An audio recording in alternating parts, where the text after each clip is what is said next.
मैं नून लीग के हवाले से इशारा करते उन्होंने कहा पहले ये कहते थे आर है या पार है और अब जो है ये पाँव पकड़ कर बैठ गए हैं। आपके इल्म में गुज़िश्ता दिनों ये जब पार्लियामेंट में बजट पोस्ट बजट सेशन था तो उसमें जो सूरत हाल डेवलप हुई।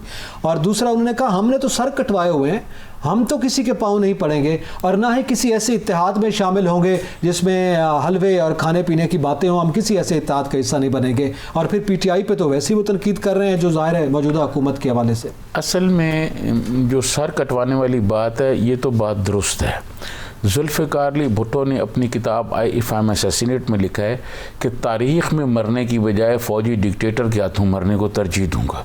ये तो बात दुरुस्त है। फिर बिलावल की वालदा मोहतरमा बेनज़ीर भुट्टो साहबा वो यहाँ शहीद हुई, जबकि जिस दिन वो शहीद हुई उससे एक रात कबल यहाँ इंटेलिजेंस चीफ जो थे शुजा पाशा वो उनके पास गए, उनके डिप्टी भी साथ थे और कहा कि आप ना जाएं, लेकिन वो गई, जलसा किया और उसके बाद शहीद हो गई। ये बात तो दुरुस्त है। जहाँ तक बात है कि जी अब किसी इत्तेहाद में शामिल नहीं होंगे और हम किसी उसमें शामिल नहीं होंगे, हलवा पार्टी में शामिल नहीं होंगे। देखें बात ये है, ये एक ही वक्त में उन्होंने मौलाना फजलुर रहमान को और दूसरा निहारी का भी लफ्ज़ इस्तेमाल किया है, हलवा और निहारी। एक ही वक्त में उन्होंने नून लीग को और पीटीआई को निशाने पर रखा है।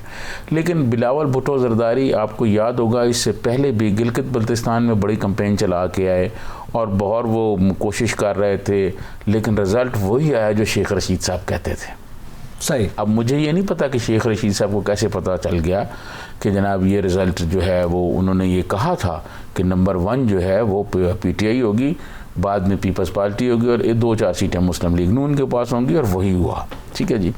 उसके बाद कश्मीर के बारे में भी शेख रशीद साहब आपको याद है ये कह चुकी हैं। जी कह चुके हैं, फवाद चौधरी साहब भी कह चुके हैं। उन्होंने कहा है बिलावल साहब को वहाँ के हालात का नहीं पता, टॉप पर हम हैं और उसके बाद पीपल्स पार्टी पता नहीं नज़र आए ना आए, नून लीग का तो खैर शुमार ही नहीं है। ये उनका अब मेरी बात सुने और रिज़ल्ट भी तकरीबन इसी तरह ही आएंगे, इसमें कोई दो राय नहीं। जो वो कह रहे हैं ठीक कह रहे हैं। पहले वो गिलगित बल्तिस्तान में जो कहते थे वही कुछ हुआ।